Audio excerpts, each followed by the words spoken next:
Hi, my name is Zach Edwards. I'm a senior threat analyst at Silent Push, and I wanted to invite you to a webinar we're having on April 15th about Scattered Spider.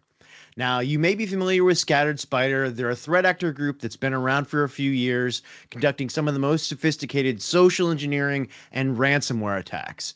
And while these threat actors are allegedly young, don't mistake their youth for inexperience or an inability to conduct these sophisticated attacks that have real ramifications for organizations who they're targeting.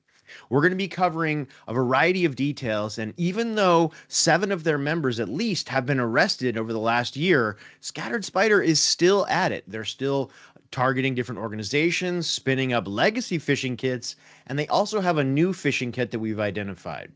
And somewhat surprising, they've shifted some of their tactics for getting these websites online. They're now using publicly rentable domains, essentially subdomains within these publicly rentable domains.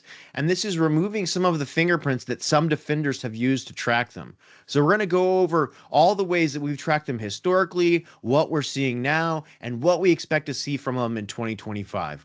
Really hope you can join us on April 15th for this webinar and really appreciate your time. Thank you.